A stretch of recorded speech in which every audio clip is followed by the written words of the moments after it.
እሺ ቤተሰብ ቪዲዮዎችን ከተመቻችሁና እኛም መርዳት ከፈለጋችሁ ቻናላችንን ላይክ እና ሰብስክራይብ በማድረግ ይጀምሩ። ፊልሙንም የበለጠ እንድትረዱት ፓርት ዋንን ካላያችሁት ሊንኩን ኮመንት ላይ አስቀምጥላችኋል።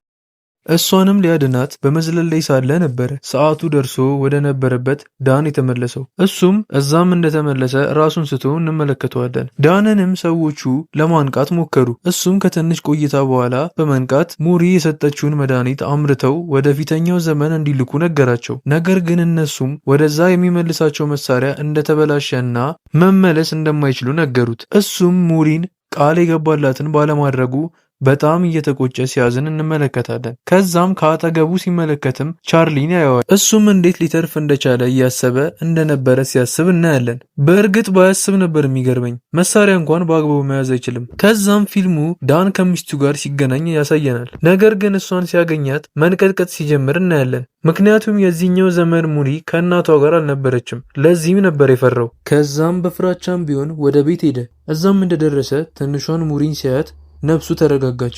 እሷንም በደስታ አቀፋት። ከዛም ፊልሙ ምሽት ላይ ዳን ልጁን ካስተኛት በኋላ ከባለቤቱ ጋር እዛ እያለ የተፈጠረውን ነገር ይነግራት ነበር። ስለ ሙሪም ሲነግራት ማመን አቃታት። እሷም መድኃኒቱን አግኝተው ቢሆንም እሱ ግን መድኃኒቱን ምንም ማድረግ ባለመቻሉ እንዳዘነ ይነግራታል። የባለቤቱን ብልህነት የምናየው እዚህ ጋር ነው። ምን አለች መሰላችሁ? የትና መቼ እንደተጀመረ ጠየቀችው። እሱም በ2048 በሀገረ ሩሲያ ላይ በድንገት እንደተከሰተ ይነግራታል። እሷም ከሌላ ዓለም ምናልባት የመጡ ፍጥሯን ይሆናሉ ብላ የመጀመሪያ ግምት አስቀመጠች። ነገር ግን ዳን ዝም ብለው ከየት መጡ ሳይባል እንደተከሰቱ ነገራት። ከሌላ ዓለምም ስለመምጣታቸው ምንም አይነት ፍንጭ እንዳልነበረ ይነግራታል። በ2048 መጥተው ላይሆን ይችላሉ፣ ምናልባትም አሁን ሊኖሩ እንደሚችሉ ወይም በ2046 በ2045 ላይ ሊኖሩ እንደሚችሉ ነገረችው። ከዛም እሱ ወደ አንድ ሰው ጋር መሄድ እንዳለበት ነግሯት ይሄዳል። እሱም ያንን ባለቀይ ቲሸርቱን ሰውዬ ያገኘዋል። በነገራችን ላይ ይህ ሰውዬ በተከታታይ 4 ጊዜ የሄደው በካንሰር በሽታ ስለተጠቃ ነው። እሱም ከ6 ወር በኋላ እንደሚሞት ስለሚያውቅ ቢያንስ በዚህ ምክንያት ልሙት ብሎ ነበረ፣ ግን እስካሁን አልሆነለትም። ዳንም ለሱ ይሄ ነገር ከነጭራሽኑ እንዳይፈጠር ማድረግ እንደሚችለው ይነግሯል። ከዛም አንገቱ ላይ የነሱን ጥርስ አድርጎ አይቶት ስለነበረ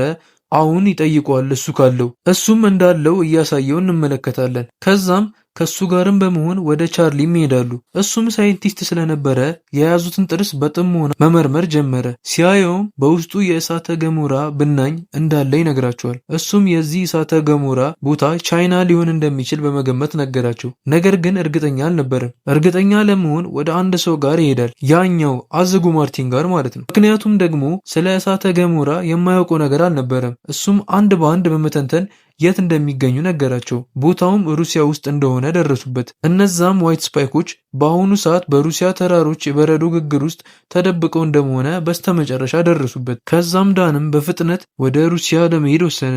ወደ ሀገራቸው የመከላከያ ሰራዊት አባል መሪ ለሆነው ሰውዬ ወደ ሩሲያ እንዲሄዱ እንዲፈቅድላቸው ጠየቁት። ነገር ግን እሱም መሄድ እንደማይችሉ ነገራቸው። ያው ግዴታ በእነሱ በኩል ነበረ ወደ ሩሲያ ድንበር መግባት የሚችሉት። ነገር ግን አንድ የቀራቸው አማራጭ ነበር። እሱም የዳን አባት ነበር። ዳንም እሱ ጋር በመሄድ የአውሮፕላን አብራሪና ራሱ አውሮፕላን እንደሚያስፈልገው ይነግረዋል። አባቱም በዚህ ነገር ላይ የተካነ ስለነበረ ብዙም አላስለፋቸውም ነበር። ከቡድኑ ጋርም በመሆን ልጁ ሙሪ የሰራችውን መድኃኒት ይዘው ጉዞ ይጀምራሉ። ሩሲያም ከደረሱ በኋላ በበረዶ ግግር ውስጥ በበረዶ መኪና እየተጓዙ ቦታውን ይፈልጉታል። እየደረሱም እያለ የያዙት የቦታ መጠቆሚያ ካለማቋረጥ መሽከርከር ጀመረ። በቦታውም እንደደረሰ የገባው ዳንም ከፊት ለፊታቸው የሚገኘውን ጎድጎድ ያለ ቦታን በቦምብ አፈነዳው። እውነትም እንደገመቱት ዋይት ስፓይኮቹ የመጡበት መንኮራኩሩን አገኙት። ከዛም ወደ ውስጥም ለመግባት በሩን መቁረጥ ጀመሩ። ከጨረሱም በኋላም ከመግባታቸው በፊት ዳን ለቻርሊ እና ለአባቱ ዋይት ስፓይኮቹ ከነሱ ማለፍ እንደሌለባቸው እየነገራቸው ወደ ውስጥም ሲገቡ እናያለን። እዛም እንደገቡ ነበረ ቅርፊት በመሰለ ነገር ዋይት ስፓይኮቹን ተሸፍነው ያዩት። እነሱም ተኝተው ስለነበረ በተኙበት ለመግደል ዳንና ጓደኞቹ እኩል መርፌውን ሲወጓቸው እናያለን። ወቅቶም እንደጨረሱም ሙሪ የሰራችው መድኃኒት እውነትም እንደሰራ እናያለን። ነገር ግን ሲሞቱ እየጮሁ ስለነበረ ሌሎቹን ቀሰቀሷቸው። እናም ከቅርፊታቸው በመውጣት አመለጡ። ዳንና ቡድኖቹም እንዳሰቡት ነገሩ አልሆን አላቸው። ነገሩ እንዳለ ተመሰቃቀለ። በዚህም ምክንያት የነቁት ዋይት ስፓይኮች እንዳይወጡ በማለት ያ ካንሰር የያዘው ሰውዬ ቦታውን አፈነዳው እና ውስጥ ያሉት ሁሉም ሞቱ ከዳን በስተቀር። አይዟችሁ ዳን አለ። ትንሽም ከቦታው ፈቀቅ እንዳለ አባቱንና ቻርሊን ያገኛቸዋል። ቻርሊም በደስታ አንድ መግደሉን እየገለጸለት እናያለን። ነገር ግን አንድ እንዳመለጠ አባቱ ነገረው። ያመለጠውም ዋይት ስፓይክ ሆዱና አንዳንድ የሰውነቱ ክፍል ቀይ እንደሆነ እናም ደግሞ ከሌሎቹ በተለየ ትልቅ እንደሆነ ይነግረዋል። ዳንም ሴቷ እንደሆነች ገባው። በፍጥነትም እሷን ፍለጋ በበረዶ ግግር ውስጥ መጓዝ ጀመሩ። ከርቀትም ያዩዋታል። የዳንም አባት በአልሞ ተኳሽ መሳሪያ ለመጉዳት ሞከረ፣ ግን ምንም አላረጋትም። ጭራሽ ወደ እሱ መጣች። እንደምንም ብሎም ዳን አስቆማት። ከዛ ለሁለት ሲረባረቡባት እናያለን። ወደ ገደል ጫፍ ሊጥሏት ሲሉም አንድ ጉም መሳይ ነገርም ተፈጠረ። ተገና አርጋ ተሰወረች። እነሱም ጀርባ ለጀርባ ሆነው እሷን መጠበቅ ጀመሩ። ከዛም በድንገት መጣች ሳይባል አጠቃቻቸው። ዳንም ራሱን ለመከላከል ሞከረ።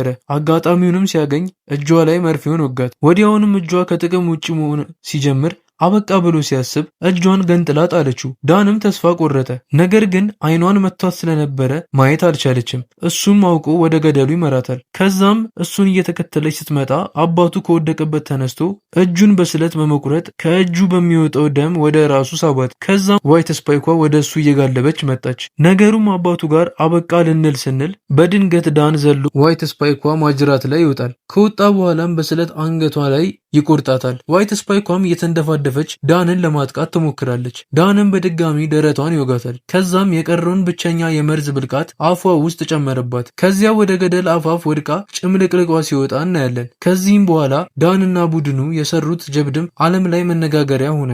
ዳንም ከዛ የፊተኛው ዘመን ላይ የሰራውን ስህተት በድጋሚ እንደማይሰራ ለራሱ ቃል እየገባ ከቤተሰቡ ጋር ሲገናኝ እያየን ፊልሙ ይጠናቀቃል።